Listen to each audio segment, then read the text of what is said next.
My name is Corinne Leland. I was 17 years old when my father decided my future was not mine to have. No daughter of mine needs an education, my father said.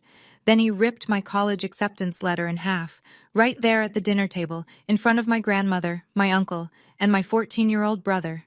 That letter was everything: Penn State, a partial scholarship, 9 months of secret applications, late-night essays, and a school counselor who believed in me when no one else did. 9 years of cooking his meals, scrubbing his floors, and swallowing every dream I ever had. And he turned it into confetti on a dinner plate. I thought that was the worst moment of my life. I was wrong. Within 30 seconds, my grandmother did something that unraveled 20 years of my father's authority. And it all started with a piece of paper he didn't know existed. Before I go on, please take a moment to like and subscribe, but only if you genuinely connect with this story. Drop your location and local time in the comments. I'd love to know where you're listening from. Now, let me take you back to the fall of my senior year, the week everything changed. The house on Maple Street looked respectable from the outside. 2-story brick, white shutters, a lawn Gerald mowed every Saturday morning at exactly 7:15, not because he enjoyed it, but because he needed the neighbors to see him doing it. Image mattered to my father. Control mattered more. Inside, every square inch operated on his terms. The thermostat stayed at 64 degrees in winter, because he said anything higher was wasteful. The television remote lived on the armrest of his recliner. His recliner, his channel, his schedule. Dinner was served at 6 sharp, and God help you if the salt wasn't on his side of the table. And that table, a heavy oak dining table with carved legs and a water stain in the shape of a crescent moon near the corner where I always sat, had been in the house since before I could remember. My grandmother bought it when she first furnished the place, 22 years ago. But my father called it my table, the way he called everything in that house my. This is my house, my rules. I heard that sentence every week, sometimes twice, sometimes before breakfast. I was 10 years old the first time he handed me a spatula and told me to make eggs. I burned them. He didn't yell. He just stared at me with this flat, quiet look that was somehow worse than yelling and said, "Your mother could do this in her sleep. Figure it out." So I figured it out. Eggs, then pancakes, then full dinners, roast chicken, mashed potatoes, green beans, the rotation he liked. I did the laundry. I scrubbed the bathroom tile on my knees. I packed my little brother Tyler's lunch every morning and walked him to the bus stop. I was not his daughter. I was his housekeeper. I just didn't have the words for it yet. He called it his house. But I'd learn later that he never owned a single nail in it. My mother's name was Diane. She had brown hair that curled at the ends without trying, and a laugh that made you feel like you were in on some wonderful secret. I know this because I was 8 years old when she died, and those 2 details are the ones I've held on to the tightest. Breast cancer, stage 3 by the time they caught it, stage 4 by Christmas. She was gone before the tulips came up in the yard she'd planted the spring before. After the funeral, my father changed. Or maybe he didn't change. Maybe the grief just burned away whatever thin layer of softness had been keeping the rest of him hidden. He moved through the house like a man sealing off rooms. First the photos came down. Every picture of my mother, off the walls, off the fridge, off the mantel, packed into a cardboard box and shoved into the garage behind the snowblower. I snuck one out. A small snapshot of her holding me at the county fair, cotton candy stuck to my chin, both of us laughing. I kept it pressed inside my biology textbook like a secret. Then the rules tightened. No mentioning Mom at the table. No crying where he could see it. No asking when things would feel normal again. "Your mother had dreams too," he said to me once when I was 12 and made the mistake of telling him I wanted to be a nurse someday. "Look where that got her." He said it the way you'd comment on the weather, just a fact, like dying was something she'd done on purpose to inconvenience him. I found out years later, from my grandmother, in a sentence she started and then stopped, looking away, that my father had forbidden my mother from going back to school. Diane had wanted to finish her nursing degree. He said no. She stayed. That was the first time I understood that silence in our family wasn't peace, it was obedience. My daily routine was simple, the way a cage is simple once you stop rattling the bars. 5:30, alarm. 5:45. Downstairs, coffee started. Eggs on the skillet. Gerald. I started calling him that in my head around 15, though never out loud. Liked his coffee black with exactly 1 sugar, and if I forgot the sugar, he'd push the mug to the center of the table without a word and wait for me to fix it. 6:15. Tyler's lunch packed, his backpack by the door. 6:30. Gerald's lunch packed too, because apparently a 47-year-old man couldn't manage a sandwich. 7. Bus stop with Tyler. 7:40. School. 3 o'clock. Home. 3:15. Dishes from the morning. Laundry if it was Monday or Thursday. Vacuuming if it was Wednesday. 5:30. Start dinner. 6. Serve. 6:45. Clear the table. Wash everything by hand because Gerald said the dishwasher was a waste of water. 8. Homework. Finally. 9:30 or later. Bed if I was lucky. He checked the fridge to make sure I'd shopped right. He checked my phone. A flip phone so old the hinge was held together with tape to make sure I wasn't wasting time. He didn't allow extracurriculars. No clubs, no sports, no friends over. You've got responsibilities, he'd say, like I was 40 with a mortgage instead of 17 with a geometry test. I know what you're thinking. Why didn't I leave? I was 17. I had $11 in a mason jar under my bed. I couldn't sign a lease, open a bank account, or enroll myself in school without a guardian. My Uncle Russell was too scared of Gerald to take me in, and if I fought back, if I made noise, Gerald had one threat that silenced everything. Keep it up, and I'll make sure your grandmother never sees you again. She was the only person left who made me feel like a person. So I stayed quiet. I stayed useful. I stayed. But that September, something arrived in the mail that changed everything, and it almost didn't reach me. Here's something Gerald didn't know. I applied to college. Not openly, not proudly. In secret, like a crime. It started with Mrs. Margaret Horner, my school counselor, a no-nonsense woman in her mid-50s with reading glasses on a beaded chain and a file cabinet she called the vault. She'd noticed things. The way I flinched when someone raised their voice in the hallway. The way I never stayed after school, never signed up for anything. Always rushed home like I had a curfew ticking down in my blood. One afternoon in January of my junior year, she asked me to stay for a minute. She closed her door, and she said, "Corinne, what do you want to do with your life?" No one had asked me that, ever. She helped me with everything. SAT prep books she lent from her own shelf. Application fee waivers. Essay drafts written during lunch in her office, the door closed, my handwriting shaking. We used the school's address as the return address on every application because Gerald checked the mailbox the way a warden checks cells, every day, without fail. But I also told my grandmother. One evening, from the phone in Mrs. Horner's office, I called Eleanor and told her everything. She listened without interrupting.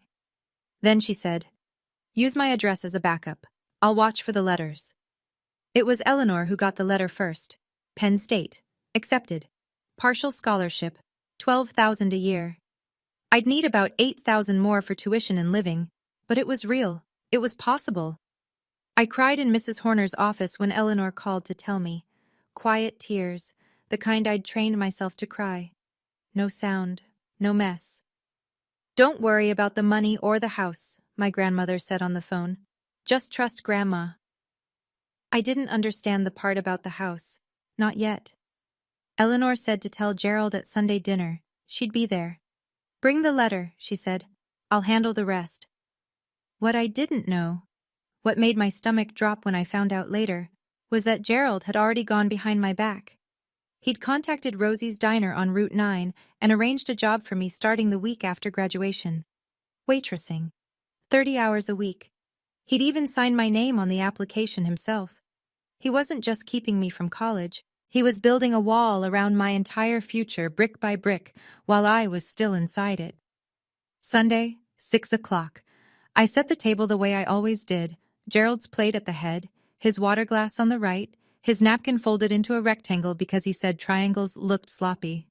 Tyler's place to his left, Uncle Russell's across from Tyler, my grandmother's chair at the other end, nearest the kitchen, where she always sat, close to the door, I realize now, like someone who always kept an exit in sight. I'd cooked the usual rotation: roast chicken, mashed potatoes, green beans with garlic. Gerald's menu, Gerald's schedule, Gerald's rules. The smell of rosemary filled the kitchen, and I remember thinking how strange it was that something could smell like home and feel like a trap at the same time. Eleanor arrived at 5:45. She wore her camel cashmere coat, the one good thing she owned, the one she wore to every family dinner like it was armor. She kissed my forehead at the door, squeezed my hand once, and set her leather handbag, structured, dark brown, worn soft at the handles, on the floor beside her chair. I didn't notice how carefully she placed it.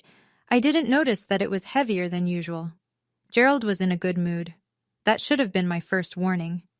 He came downstairs whistling, clapped Tyler on the shoulder, even said, "Smells good," as he sat down. A compliment so rare I almost dropped the serving spoon. I knew why he was cheerful. He thought next week I'd be filling ketchup bottles at Rosie's. His plan was working. My plan was under my seat cushion in a sealed envelope. I waited until everyone had their plates, until Gerald took his first bite and nodded, the way he did when the food met his standards, until the table was quiet. Then I pulled out the envelope. "Dad," I said. My voice was steady, but my hands weren't. "I got accepted to Penn State, with a scholarship." I held the envelope out to him like an offering, like a child showing a drawing to a parent and praying they'll put it on the fridge. Gerald set down his fork. He looked at the envelope the way you'd look at something dead on the side of the road, with a kind of distant, vaguely offended curiosity. He took it, pulled the letter out, read it slowly, his eyes tracking left to right, his jaw tightening with each line. Then his face went red. Not angry red, darker. The red of something that had been pressurized too long. He tore the letter in half. The sound, that clean, sharp rip, cut through the kitchen louder than any shout. He tore it again, 4 pieces. Then he dropped them onto his plate, right next to the chicken bones and the smear of mashed potatoes. "No daughter of mine needs an education," he said. Not yelling. Worse. Level. Absolute. Like he was reading a rule off a wall. "You're staying right here." He looked around the table. At Tyler, who stared at his plate. At Russell, who suddenly found his green beans fascinating. At Eleanor, who hadn't moved. "Nobody encourages this nonsense," Gerald said. "She's got a job at Rosie's starting next month. That's the end of it." I looked down at the pieces of my letter. 9 months of work, the late nights in Mrs. Horner's office, the essay I'd rewritten 11 times, the SAT I studied for using a prep book with someone else's notes in the margins. All of it sitting on a dinner plate soaking in gravy. Then Gerald leaned back in his chair and said the thing I will never forget. "Your mother had the same stupid ideas. Wanted to go back to school, be a nurse." He picked up his fork again. "And where is she now?" The table went silent. Even the clock on the wall seemed to hold its breath. He turned my mother's death into a weapon. Again. I wanted to cry, but I knew. The way you know fire is hot, the way you know ice is cold. That crying in front of Gerald meant losing. So I swallowed it. I sat there with my hands flat on my lap, and I swallowed it whole. Gerald wasn't done. He turned to my grandmother. She was sitting perfectly still at the end of the table, her hands resting on either side of her plate, her face unreadable. "This is your doing, isn't it?" he said, pointing his fork at her. "Filling her head with ideas. You've always coddled her, just like you coddled Diane." He said my mother's name like it tasted sour. "And look how that turned out." Eleanor said nothing. "Clear the table, Corinne," Gerald said without looking at me. "Now, this conversation is over." I stood up.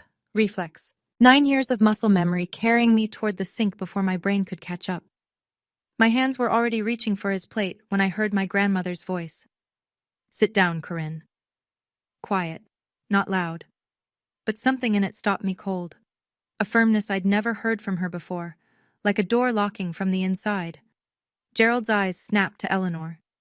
"Ma, stay out of this. This is my house, my daughter, my decision." Uncle Russell shifted in his seat. "Gerald, maybe we should talk about this." "You don't get a vote either," Gerald cut in without breaking eye contact with Eleanor. Then he turned back to me. And while we're at it, I called Penn State on Thursday. Tried to withdraw your application myself. Told them I was your father, your guardian. His lip curled. They said they needed your signature, some policy nonsense. He leaned forward. So, you're going to sign that withdrawal form tonight. Right here at this table, in front of everyone.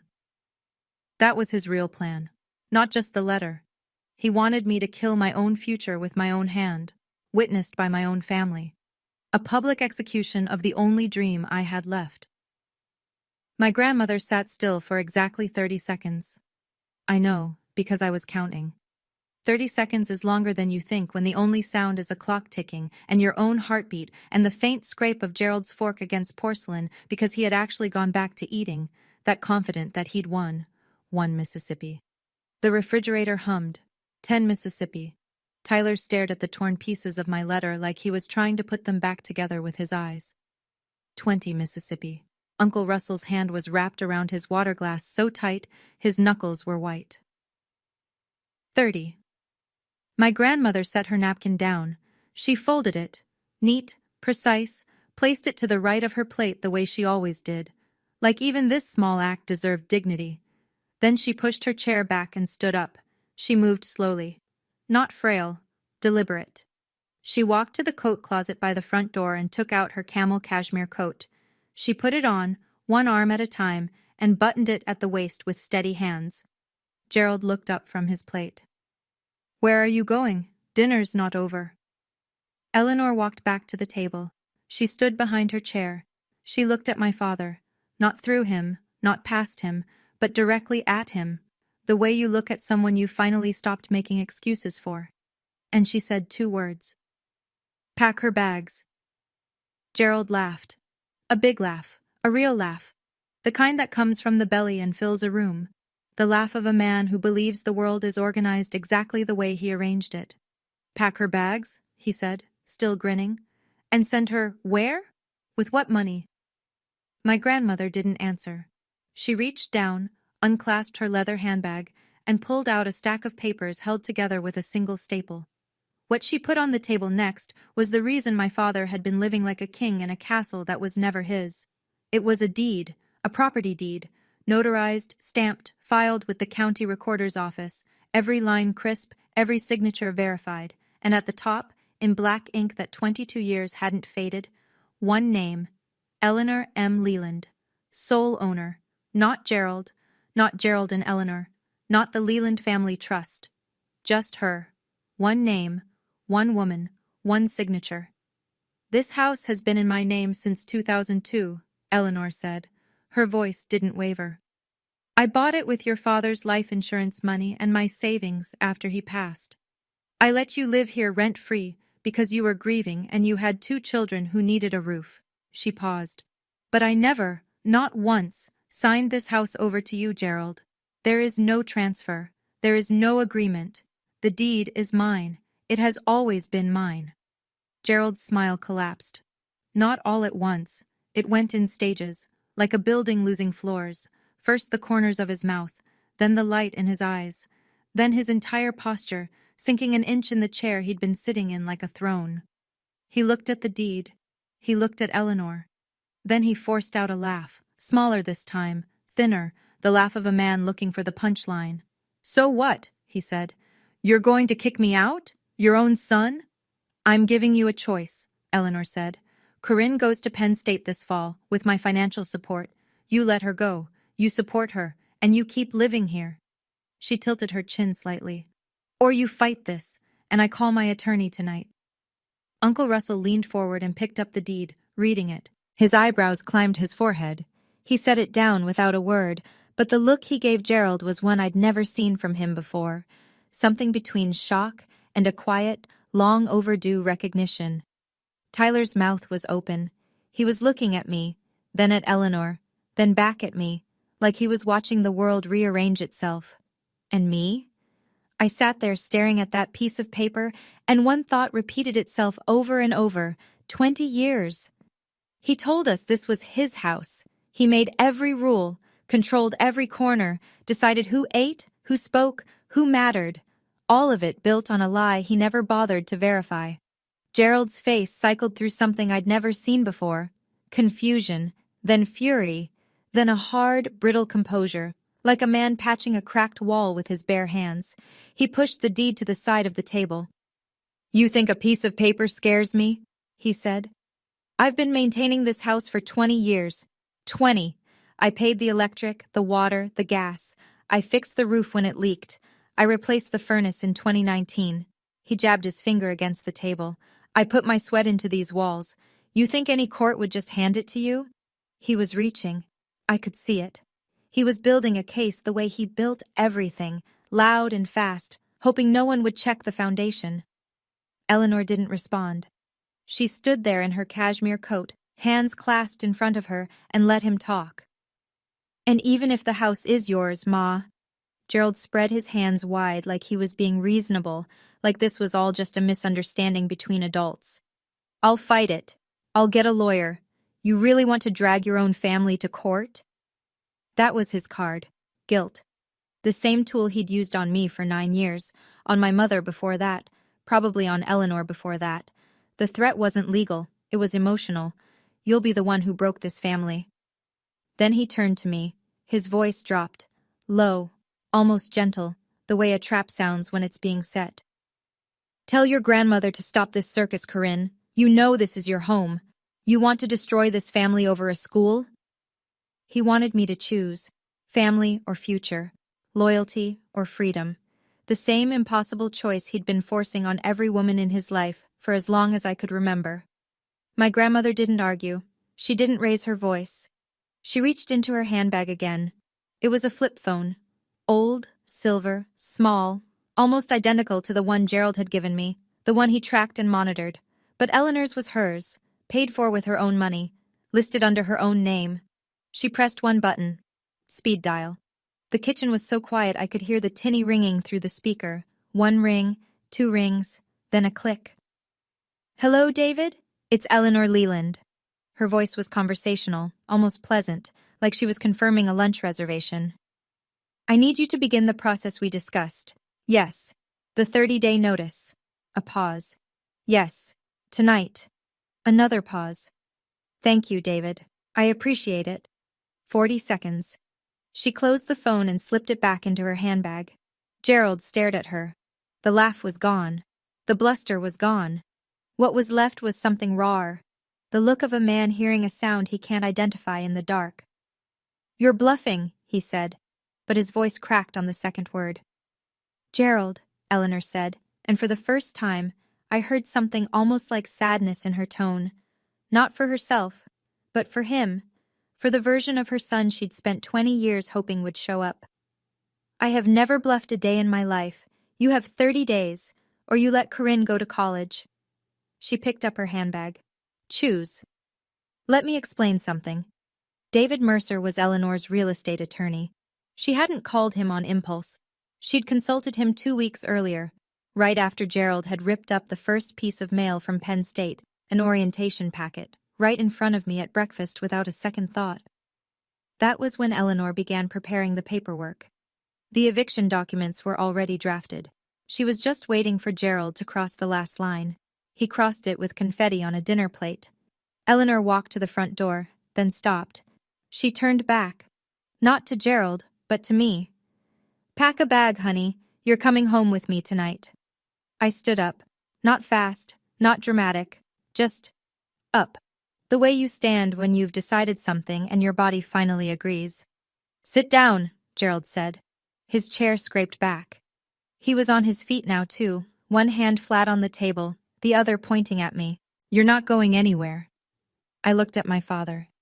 Not at his hand, not at the floor, at him. And for the first time in 9 years, I didn't drop my eyes. "I've been sitting down for 9 years, Dad. I'm done." His mouth opened, but nothing came out. I genuinely think, it was the first time anyone in that house had said no to him and meant it. I walked upstairs. My room was small, the smallest bedroom, the one with the window that didn't lock properly, and the ceiling stain shaped like a boot. My backpack, a faded JanSport I'd had since freshman year, was already half packed. Mrs. Horner had told me months ago to keep a go bag ready. Just in case, she'd said. At the time, I thought she was being dramatic. She wasn't. I grabbed it. Clothes, toothbrush, the SAT prep book, my journal. Then I reached into my biology textbook and pulled out the photo of my mother at the county fair. Cotton candy, laughter, a version of my life that Cancer and Gerald had erased. I slipped it into my jacket pocket, against my heart. Tyler was standing in the hallway, 14 years old, still in his baseball jersey, his eyes red. Corinne. I pulled him into a hug. He was almost my height now. I'm not leaving you, I said into his hair. I'm just leaving this. I went downstairs. Gerald stood at the bottom of the staircase blocking the door. If you walk out that door, he said, and his voice was shaking now, don't come back. I walked past him. He didn't move to stop me.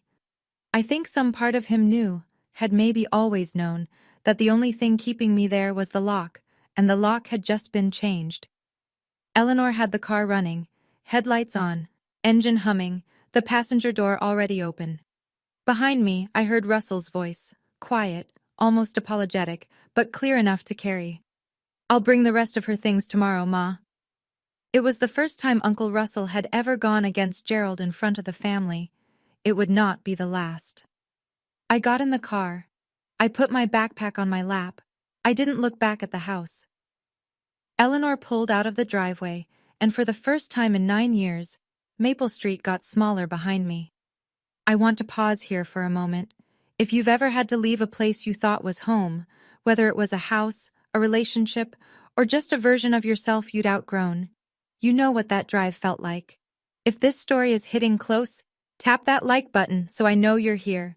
And if you want to know what happened Monday morning when the eviction notice landed on my father's doorstep, stay with me. This story isn't over yet. Eleanor's apartment was small. 1 bedroom, 1 bathroom, a kitchen with a window that overlooked the parking lot of a laundromat. It smelled like lavender and lemon dish soap and something warm I couldn't name but recognized. Safety, maybe. The absence of eggshells. She gave me the bed. I told her I'd take the couch. She told me she wasn't asking. I've slept on worse, she said, pulling an extra blanket from the hall closet. Your grandfather snored like a diesel engine for 41 years. A sofa is an upgrade.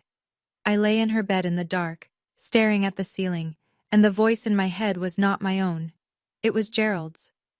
You just destroyed your family. You're selfish. Who do you think you are? 9 years of his voice, embedded in me like splinters. I could leave the house, but I couldn't leave that. A knock on the door. Eleanor came in with a mug of warm milk and sat on the edge of the bed. She didn't say anything for a while. Then, your mother would be so proud of you tonight. That broke me. Not Gerald's cruelty, not the torn letter, not the walk past him at the bottom of the stairs, but those 7 words, spoken quietly in a small bedroom that smelled like lavender. I cried, not the silent, controlled tears I'd trained myself to produce. Real crying. The ugly kind. The kind I hadn't allowed myself since I was 8 years old. Eleanor held my hand and let me finish.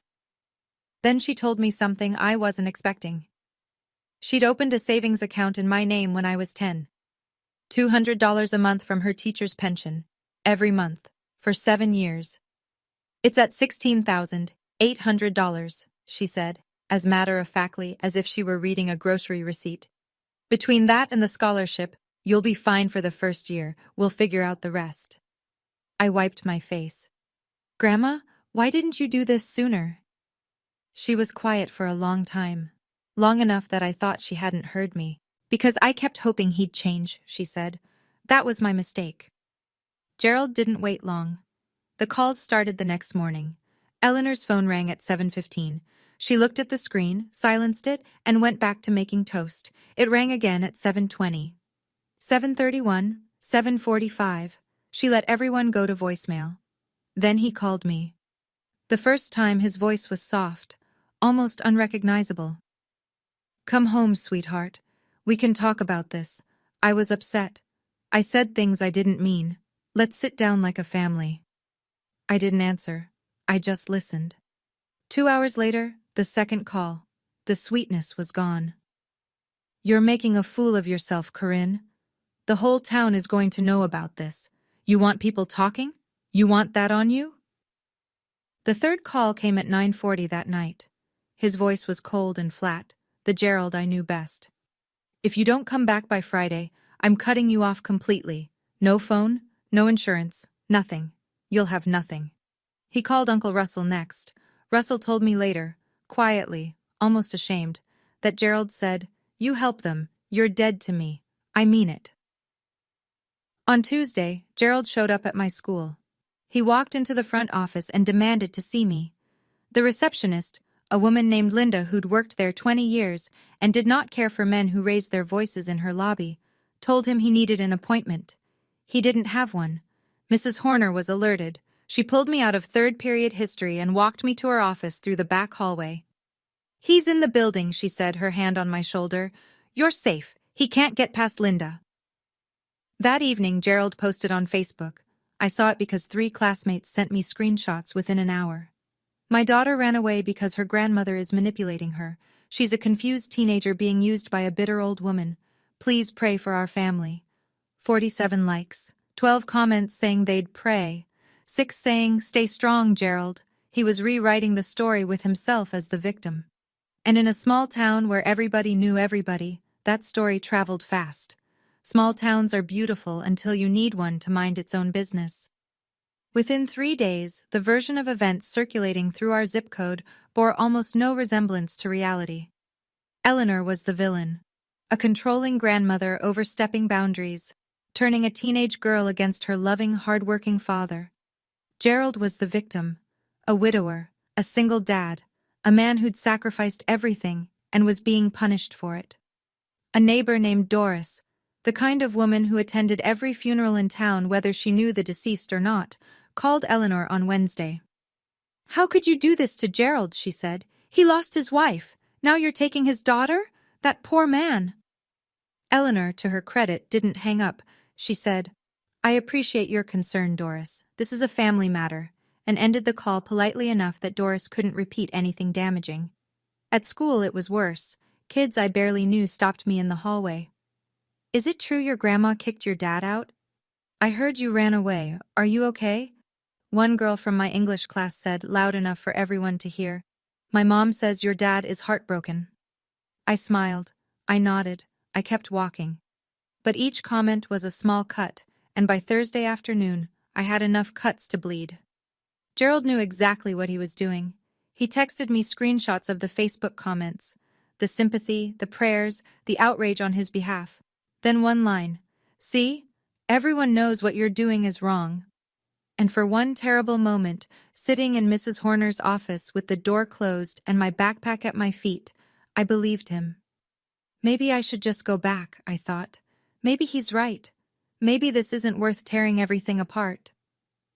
And then, Monday morning, something arrived at my father's door.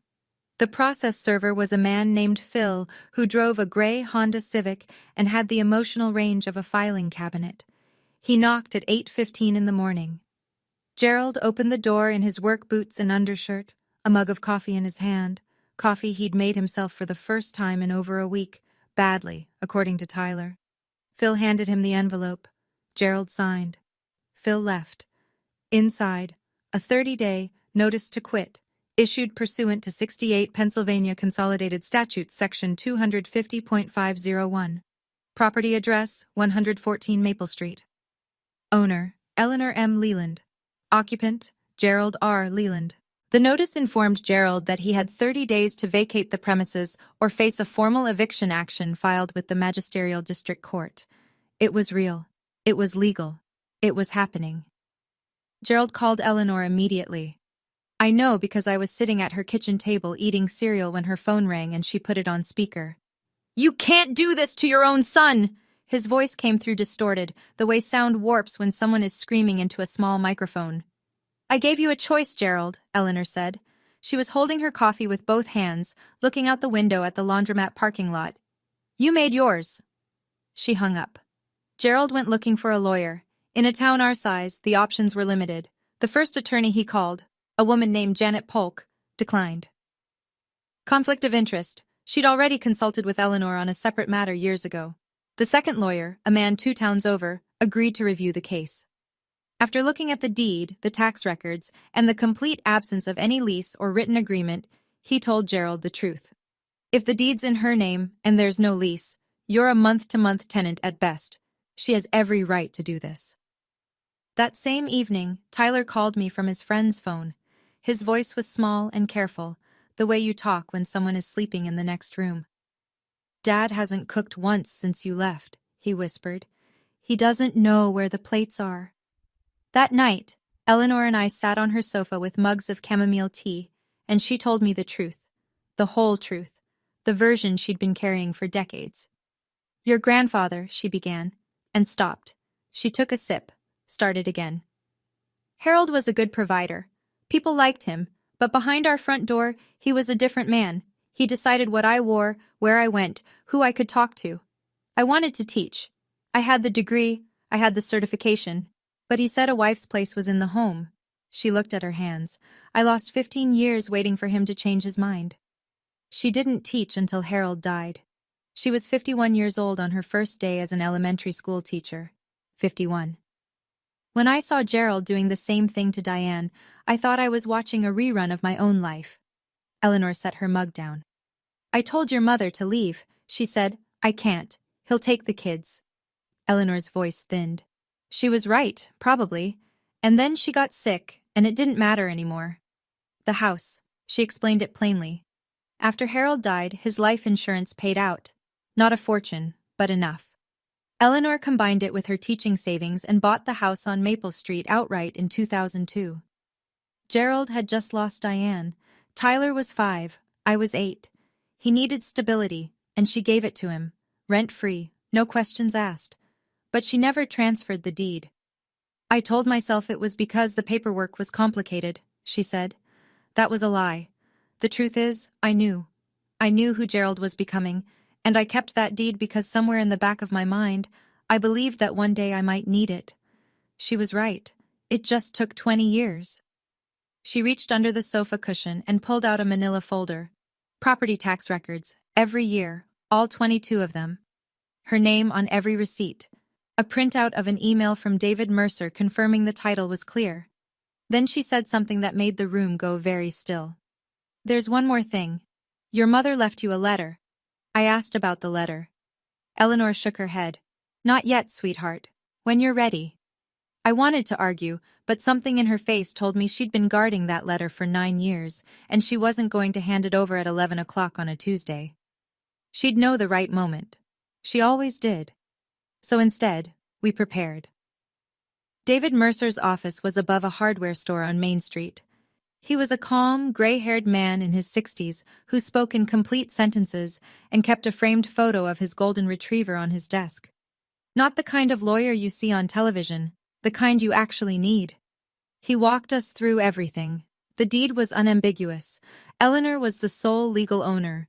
Gerald had no lease, no rental agreement, no written promise of any kind. Under Pennsylvania law, he was what's called a tenant at will, someone occupying property with the owner's permission, which the owner could revoke with proper notice. "The 30-day notice has been served," David said. "If he doesn't vacate, we file for eviction with the Magisterial District Court. A hearing will be scheduled within 10 days of filing." He looked at me. "How old are you, Corinne?" 17. I turn 18 in July. He nodded. "Your grandmother can serve as your financial sponsor for Penn State. Once you're 18, your options expand further." Mrs. Horner, meanwhile, had been working the other side. She contacted Penn State's admissions office to confirm my acceptance was still active. Gerald hadn't managed to withdraw it because they required my signature, which he didn't have. The financial aid office walked us through the numbers. Eleanor's savings plus the scholarship covered year 1, with room to apply for additional aid. Mrs. Horner helped me file a FAFSA with a dependency override, supported by a letter she wrote herself documenting my home situation. For the first time, my future wasn't a dream someone could tear up at a dinner table.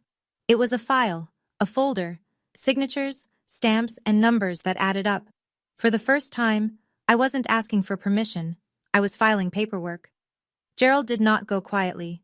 He found a lawyer, a man named Craig Weiss from a town 40 minutes away, the kind of attorney who took cases on contingency and asked questions later. Within a week, Weiss filed a response to the eviction. Gerald claimed adverse possession and cited a verbal agreement in which Eleanor had allegedly promised to transfer the house upon his retirement. There was no such agreement. Eleanor told David Mercer this with the same calm she applied to everything. "I never said that. Not once. Not ever." But Gerald wasn't relying on truth. He was relying on delay and intimidation, two things he'd been perfecting his entire life. Weiss sent a letter to Eleanor suggesting she was being unduly influenced by her granddaughter. The letter used the phrase potential elder exploitation and hinted that Gerald might contact the Department of Aging if Eleanor didn't reconsider. So Gerald did exactly that. He called the county's Area Agency on Aging and reported that his 72-year-old mother was being financially manipulated by a minor. A caseworker came to Eleanor's apartment on a Thursday afternoon. Her name was Beth, and she was thorough. She interviewed Eleanor alone for 45 minutes. She reviewed the deed, the bank records, the correspondence with David Mercer. She asked Eleanor 3 times, in 3 different ways, whether she was being pressured by anyone. Eleanor answered each time the same way. "I am of sound mind. I have my own attorney, and I am making this decision freely." Beth closed the case the same day. "No evidence of exploitation," the report read. "Client is alert, oriented, and represented by counsel." That Friday night, Gerald showed up at Eleanor's apartment at 11 o'clock. He pounded on the door hard enough to rattle the chain lock. "You're going to regret this, Ma!" he shouted. "Both of you!" Eleanor called the police. They arrived in 9 minutes. Gerald was escorted to his truck and given a verbal warning. A report was filed, incident number and all. He drove away. I stood in the hallway behind Eleanor, my hand on the wall, and told myself the truth. He wasn't fighting for his family. He was fighting for control, and he was losing it. But there was something Gerald didn't know, something my grandmother had been carrying for 9 years. Tyler called on a Saturday morning, whispering so fast I had to ask him to slow down twice. "I found something," he said. "In Dad's desk, the bottom drawer, the one he keeps locked. He left the key in his jacket and I looked." What Tyler found was a manila folder. Inside it, every piece of college mail that had ever been sent to me. Not just the Penn State acceptance. There were letters from Temple University, a brochure from the University of Pittsburgh, a SAT score report I'd never seen.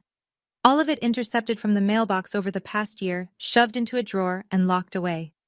My father hadn't made a rash decision at a dinner table.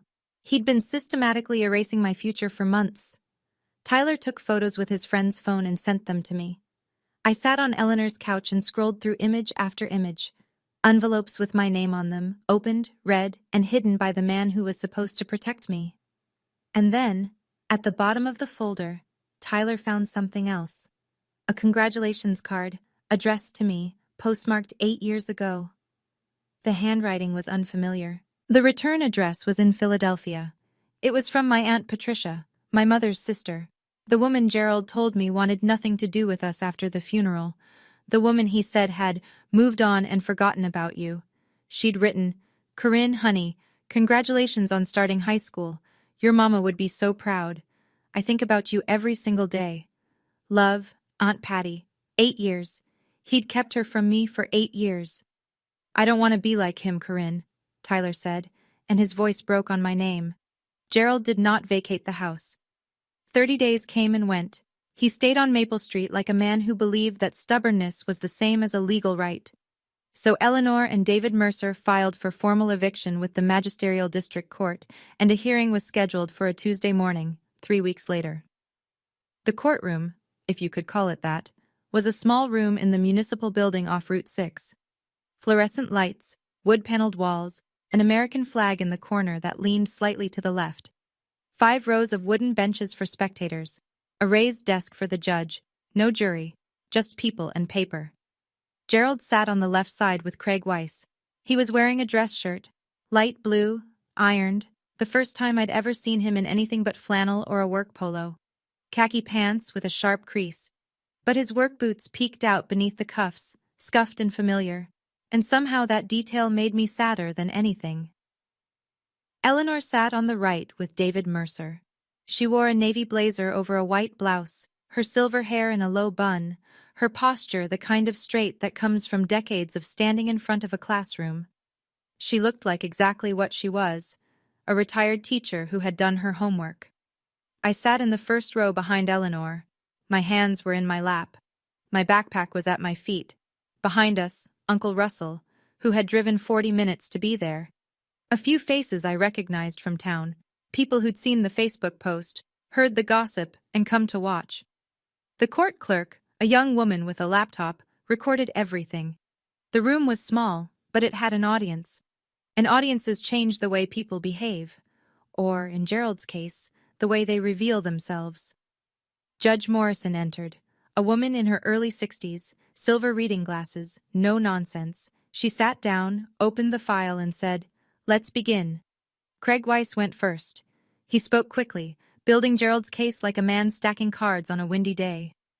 Gerald had maintained the property for 2 decades. Gerald had paid utilities. Gerald had invested significant sweat equity into the home. There was, Weiss argued, an implied agreement that Eleanor would eventually transfer ownership. Judge Morrison listened. She did not interrupt. She took notes.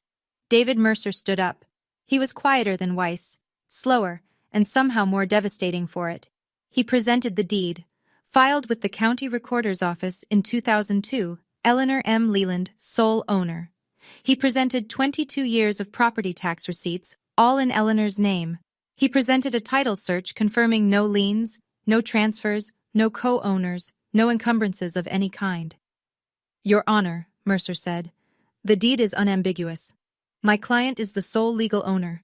There is no lease, no written agreement, and no evidence, written or otherwise, of a promise to transfer. Mr. Leland is, at best, a tenant at will. The 30-day notice was properly served." Judge Morrison turned to Gerald. She removed her glasses. "Mr. Leland," she said, "can you present any written document, a lease, a contract, a letter, anything at all, that shows your mother agreed to transfer ownership or grant you a permanent right to reside in this property?" Gerald looked at Weiss. Weiss looked at the table. It was understood," Gerald said. He leaned forward. "She's my mother. Mothers don't need a contract with their sons." Judge Morrison put her glasses back on. "Mr. Leland, this court deals in documents, not assumptions." She reviewed the file for another 60 seconds. Then she ruled. Eleanor had the legal right to evict. Gerald was ordered to vacate within 15 days, reduced from 30 because, as Judge Morrison noted, Gerald had already been given the original 30-day notice and had chosen to ignore it. Gerald shot to his feet. His chair scraped back against the tile floor loud enough to make the clerk flinch. "This is insane!" he shouted. "She's doing this because of a girl who wants to go to school?" The room went silent. Every person on those wooden benches heard it. Russell closed his eyes. The court clerk's fingers hovered over her keyboard. Judge Morrison stared at Gerald over her glasses for a full 3 seconds before saying, "Sit down, Mr. Leland." He sat. But the words were already out. And every person in that room understood exactly what kind of man was saying them. "Did you hear what my father just said? In a courtroom, in front of a judge, in front of witnesses.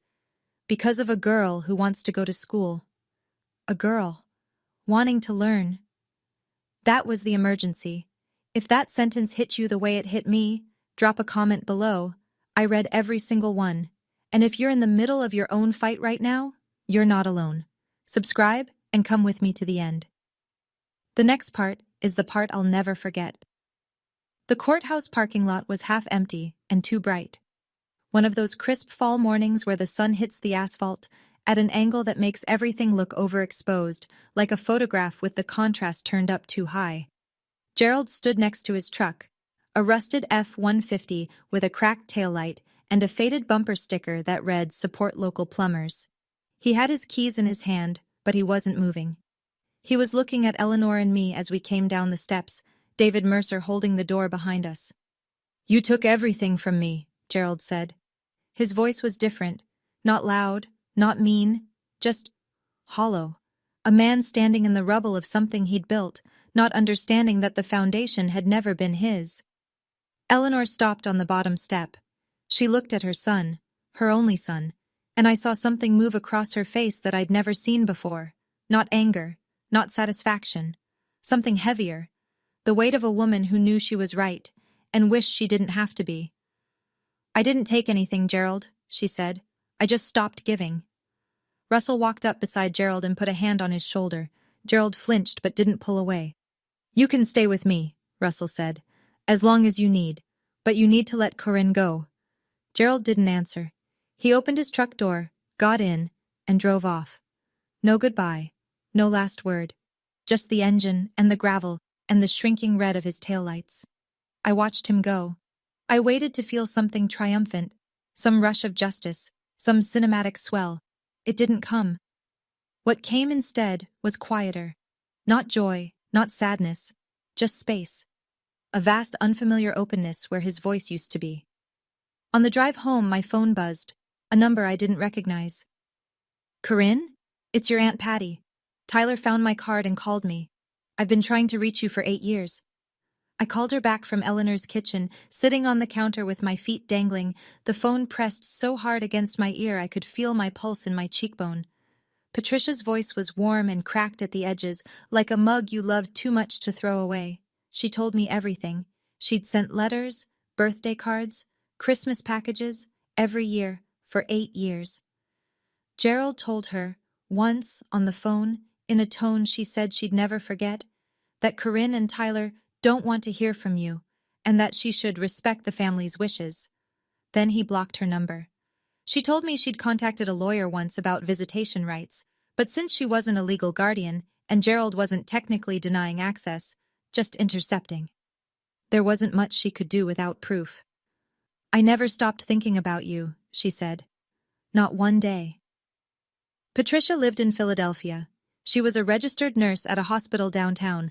A nurse, the same career my mother had wanted and Gerald had crushed before it started. The coincidence sat in my chest like a stone. "Your mom talked about you constantly," Patricia said. "She wanted you to have everything she couldn't. She used to say, 'Corinne's going to be the one who makes it out.'" I was crying again, freely this time.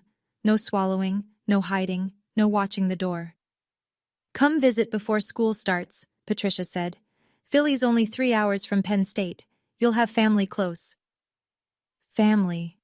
The word felt different now, not a chain, but a net. The night before I left for Penn State orientation, Eleanor sat me down on the edge of her bed. She was holding a small wooden box, cedar, no bigger than a shoebox, with a brass clasp that had gone green with time. "I was waiting for the right moment," she said. "I think this is it." She opened the box and handed me an envelope. It was cream-colored, soft at the edges from years of being held and put back, held and put back. My mother's handwriting on the front. Round letters, careful, the kind of penmanship that belongs to someone who was taught by nuns. "For Corinne, when she's ready to fly." "She wrote it during treatment," Eleanor said. "She knew she might not." She stopped, pressed her lips together. "She gave it to me and said, 'Give it to her when she needs it most.' I've been carrying it for 9 years." I opened the envelope with hands that would not stay still. The letter was 2 pages long, written on lined notebook paper, the ink slightly smudged in places, tear stains I realized later, some hers and now some mine. She didn't write about Gerald. She didn't write about cancer. She didn't write about regret, or at least not in the way I expected. She wrote about me. She wrote about the morning I'd made her breakfast in bed when I was 7, burnt toast and orange juice with pulp I'd tried to strain through a paper towel. She wrote about the time I'd memorized every constellation on a placemat from a diner and recited them to her in the backyard. She wrote about the way I laughed, which she said sounded like bells being shaken loose. And near the end, in handwriting that had grown unsteady, she wrote the line I carry with me everywhere. "Don't let anyone tell you what you're worth, especially not the people who are supposed to love you." I read the letter 3 times, the first time through tears, the second time through something deeper, the third time because I wanted to hear her voice, and this was the closest I would ever get. Eleanor was crying too. Quietly, the way the women in my family had always cried, like sound was something we'd been taught to ration. "She asked me to wait until you were ready to fly," Eleanor said. "I think you're ready."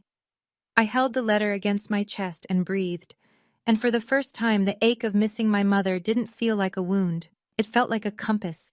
Let me tell you what happened next, because the numbers matter. Numbers don't lie, and they don't change their story when someone starts crying. Gerald vacated the house on Maple Street 8 days before the court-ordered deadline. He moved into a one-bedroom apartment above a dry cleaner on the other side of town. $750 a month, the cheapest he could find. He'd been living rent-free for 20 years in a house valued at approximately $185,000. The math on what that cost him to lose is the kind of calculation that keeps a man awake at 3 in the morning. He still had his plumbing job. He still had his truck. But the thing he'd lost, the kingdom, the throne, the illusion of authority built on a piece of paper that was never his, that couldn't be replaced with overtime.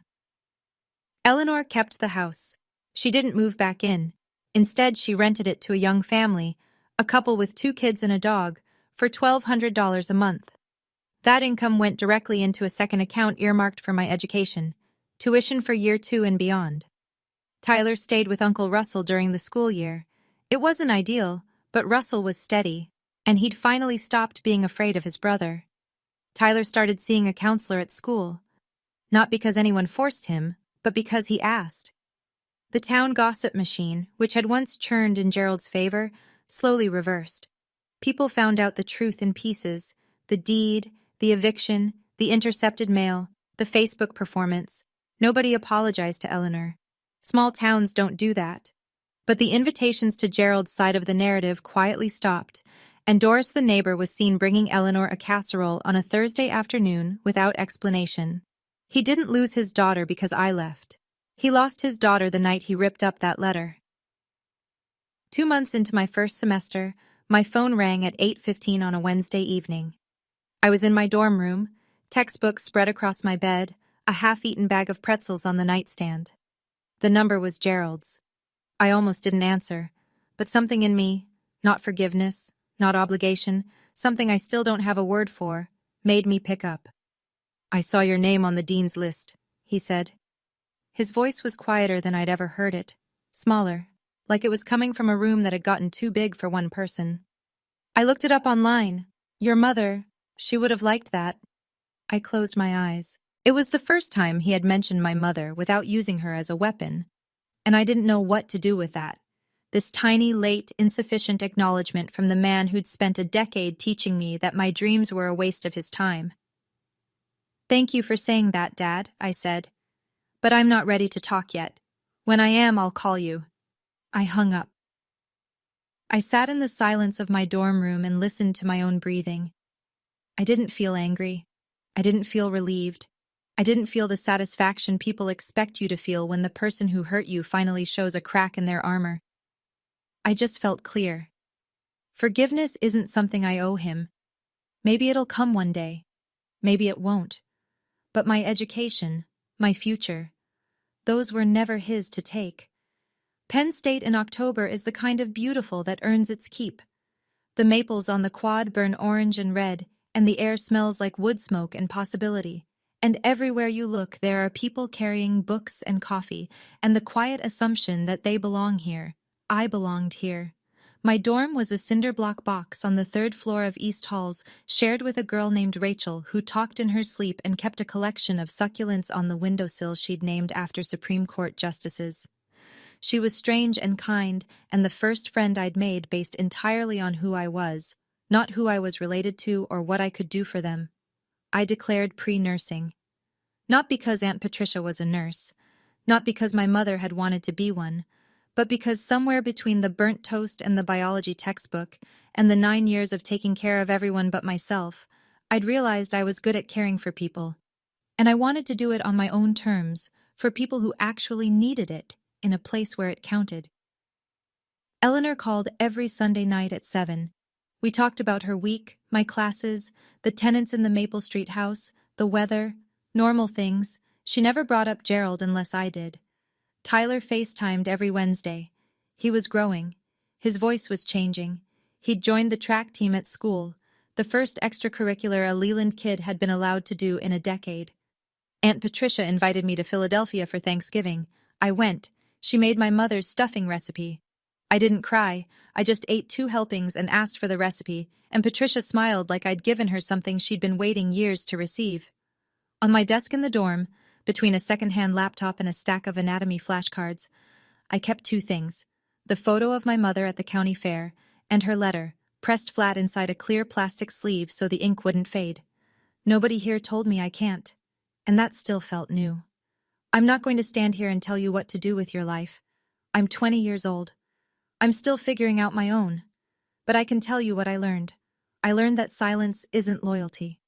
My grandmother was silent for 20 years because she loved her son and kept hoping he'd become the man she raised him to be. That silence cost my mother her dream. It almost cost me mine. Eleanor would be the first to tell you, waiting isn't patience when someone is drowning. I learned that power doesn't have to be loud. My father shouted, he slammed, he controlled every room he walked into by making everyone afraid to breathe wrong. My grandmother sat quietly at the end of a dinner table and changed my entire life with a deed, a phone call, and 6 words: pack her bags and choose. She didn't save me with magic. She saved me with paperwork and patience. And I learned that leaving isn't the same as giving up. I didn't abandon my family when I walked out of that house with a JanSport backpack and a photo in my pocket. I left a system that was designed to keep me small, and the moment I stepped outside, I started growing. If you're in a house where your dreams get torn up at the dinner table, I hope you find your Eleanor. Or maybe you are someone's Eleanor. And if you are, don't wait as long as she did. That's my story. Thank you for staying until the end. It means more than you know. If this reached you, hit that like button and subscribe. Turn on notifications so you don't miss the next one. I want to hear your story. Drop it in the comments or send me a message. Every story matters, especially the ones that almost didn't get told. And if you want to hear another one, check the link in the description. There's a story there that's been waiting for you. I'll see you in the next one.